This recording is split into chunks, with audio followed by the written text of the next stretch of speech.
The ramifications of India's recent results on the field will be felt in the way India's cricketers are governed off the field. Welcome to ESPN Cricinfo Newsroom, where we are dissecting the cracking of the whip done by the BCCI in light of India's recent results. Joining us on ESPN Cricinfo Newsroom, Sambit Bal and Sanjay Manjrekar. Gentlemen, quite unprecedented, at least in recent times. Sanjay, what do you make of these announcements? So that is the reason Sambit Bal is here with us. When there's something unprecedented, he sort of appears. When it's just random reviews and other things, he does it. Yeah, after that little salvo, I can maybe answer your question. Yeah, very interesting. And I'm sure our discussion will evolve. But yeah, it was nice reading what was out there as new rules, and also reading between the lines was fun. Yeah, so before we start reading into the lines, Sambit, the obvious interpretation is that this is a cracking down on superstar culture. I would say that how did it get here in the first case? That's the question that we should be asking because and Sanjay would know all most of these regulations were pretty basic. During Sanjay's time, it would have been the norm. So how did we even get here so that these regulations had to come out like this? That's my first question. Yeah, so So, okay. quickly I can say one thing that, Yes. when I read all this and, somewhere you get to hear from people as to, what's happening in on certain occasions, you see a singular player on a flight and you wonder why he's not with the team. So those were the kind of thing that we were looking at. But I don't blame the players because if the players are given the leeway and they're allowed to, you know, uh, not behave in this fashion, but conduct themselves like this, they will do it. So it's not really the players, but the people who are supposed to take care of this part of cricket. And the other thing that I feel, it's almost sort of juvenile that the moment India loses 3-0 in New Zealand and, in Australia, these things come up. I wish this was addressed while India was winning. It shouldn't need a debacle of this kind for certain issues that don't really go well with what is called the team sport culture. Sambit, weigh in on that, the timing of this, that it shouldn't be tied to the results. You'd think that the review of the results would cater to a lot of different talking points, such as strategies and tactics, and not this. I hope and I seriously hope that strategy and tactics were actually discussed in the review meeting, and obviously you can't come out with a statement on what they're planning to do in their strategies. But the timing, I mean, we have, like Sanjay said, all of us who are on the periphery of Indian cricket, we have heard a lot of these things. There are rumblings around the team for a while now, and I guess. It's in a way it's natural and normal that when something as disastrous happens, then you want to look for remedies. But I hope these are not the only remedies that they're looking for. Otherwise, it'll just look like these are soft remedies. These are not. These are not the reasons why India lost whatever 6 tests out of 8 in the last 3 months. Hmm. Yeah, Just to close out. 2011-12 as well. I wrote an article, making a connection between what happens every sort of 8-10 years with certain aging players not really, performing as well as they have done right through their careers. And these are players who occupy important positions. So that is one important reason. But 2011-12, which is now almost 13 years back, I'm sure the culture was different. So this is one of the smaller reasons as to what we saw against New Zealand at home and in Australia. But as Sambit said, this has to be the basic, norm. And that is how we sort of played our entire career. In fact, we were sharing rooms and, wives and, families used to come in the last 2 weeks on a long tour. But traveling separately and all that, Tendulkar was a huge star, during our playing days. He would be with the team. I don't think he had a personal bodyguard traveling with the team. If you're with the team, then obviously there's enough security there to take care of yourself. But that culture that has seeped into Indian cricket, which is a little similar to the kind of culture that we see in mainstream Bollywood. And I wish, after this, cricket and Indian cricket remains what it truly is, which is, it's sport. And on personal trips of these huge, iconic, very popular players, they can have their own lifestyle. But when traveling with the national team, certain, rules have to be respected. And the world outside can treat the players differently. That's something you can't control. But the Indian team management shouldn't. And have you ever seen, in your time or in the times that you've been associated with cricket, players actually coming individually to nets and leaving after their stint it over in the nets? Is that something that you've seen ever? No, during our times, and our times were much earlier Yeah, than yeah. these times. But right at the start, we said that how did it reach, this stage?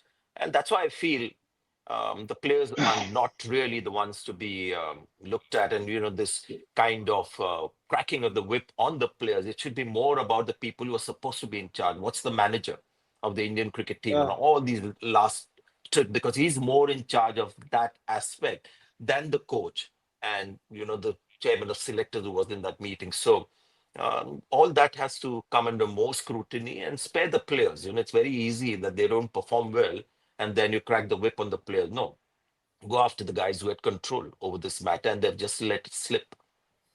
BCCI itself is fully culpable of this because when you allow players to bypass the chairman of selector or the coach and talk to senior BCCI officials themselves, and you make them believe that they have a direct line to you, that also creates all these situations and circumstances. So there's a little bit of introspection that the BCCI top guard need to do themselves.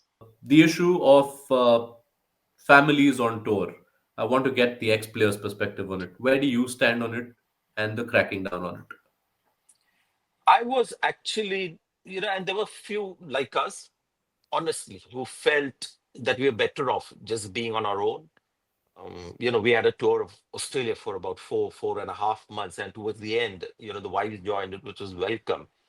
But I've always felt as a professional and shorter tours, you're just better off, not having your family there. But the argument that was made is that they play so much cricket and travel around so much that it's a little unfair on the players. But that situation is in the past now. The players take periodic breaks from international cricket, so they get that time to spend with the families. So I'm a big believer that players should be on their own so that it's a high pressure job, a lot of attention. And I don't think, uh, if you're taking your periodic breaks, families coming on tour, helps the team culture and the whole environment. Playing domestic cricket, is it really realistic for the modern day all format playing Indian cricketer? Yeah, that's where I have my doubts in the sense that at once, Brett, we are saying that they must prioritize domestic cricket and play domestic cricket. One counter to that is that is our domestic cricket good enough? In the sense that you have in Australia, you had two of the most prolific domestics batters sitting on the sidelines, and nobody even thought about them that they were good enough to play in the tests. So that's one question that you got to ask. And the other question is that times have changed in the sense that there is a ICC tournament every year, there is IPL that takes away 2.5 months. Whether you could manage the workload of players, and if they all play domestic cricket, can you manage that? In the sense that there's a time where everybody perhaps needs to play domestic cricket because they might need it themselves, because they might need to fine tune their game or whatever. But I don't know whether I really want to see how this goes. Yeah, because Sanjay, from the outside, we saw this during the Australia tour that it was easy for outsiders to bring up, oh, player X last played first class cricket in year ABC. But if you look at the last decade of the domestic calendar, the international calendar, this year is actually the first time it's been possible for an all format Indian cricketer to actually have the window to go and play domestic cricket. Yes, and when you sort of just do not dig deep and think, the players play a lot of cricket. The three format players are very busy. And I remember when, Rohit Sharma, Virat Kohli, and Bumrah weren't picked for the Duleep Trophy before. the New Zealand home series, I remember doing my own little research, and it came to light that Bumrah had played only 34% of the international matches Sure. that India played. So let's not be under any illusion that they are playing day in, day out. I'd rather have that aspect of domestic cricket left to the local association. It's up to them whether they feel the need to have somebody playing for them. If it's going to bolster the chances of winning, it's always a benefit for a young player to have, a Virat Kohli spending 3, 4 days in the dressing room. And I think that is very inspiring. It's certainly one of the big motivators that we had. But it should be left to the association. But I don't buy into the theory that the players are so busy that they can't play domestic cricket. It's basically each to his own. The central contracts could be distributed in a way to see their commitment to domestic cricket, and that is the way it should go. When Yeah, we to look at add to all that, the in sort of I argued the other way, but to add to this, that if these guys are actually playing domestic cricket, you will know who's how good the other players are actually. If people are facing Bumrah and Shami and scoring hundreds against them, or getting Kohli and all the other batters out in domestic cricket, you will actually know how good they are. Correct. When we look at all these proposed sanctions, the ultimate threat that stands out is the possible withholding of the permission to play the IPL. Do we imagine a scenario where that's possible? How do we see this playing out? See, I believe IPL is a BCCI tournament, and it's a domestic tournament, and it's T20 cricket. And India just won the T20 World Cup because we have a very good domestic tournament called the IPL. So keeping talent out from that tournament is just not right. I mean, it's a slightly different tournament. It's typical, sort of capitalist environments product, and it should remain that way. The selectors are free to make their selections. If somebody is not interested in playing a Mushtaq Ali or a Vijay Hazare, they can have their own understanding and not pick that player for India, because eventually everyone wants to play India. However, IPL could be the most popular domestic tournament in the world, but there's something about ICC events, and that can be the thing.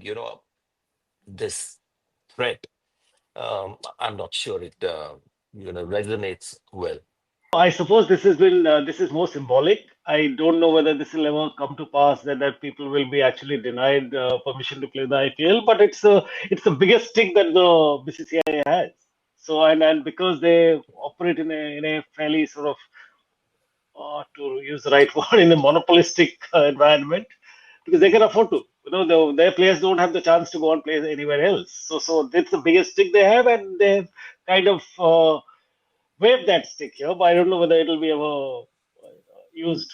Another quick point I want to make in Indian cricket, another thing that happens is that the guys who are given these important administrative jobs, whether it's coaches, selectors, they find the job so attractive that to rock the boat is something they try and avoid. And that is one of the main reasons why we've had this culture coming in. And that also is one important reason why everybody feels that, uh, they're not really prioritizing what's best for Indian cricket. It's more about making sure they have that job, because it's a very, very lucrative position because of the kind of wealth Indian cricket has.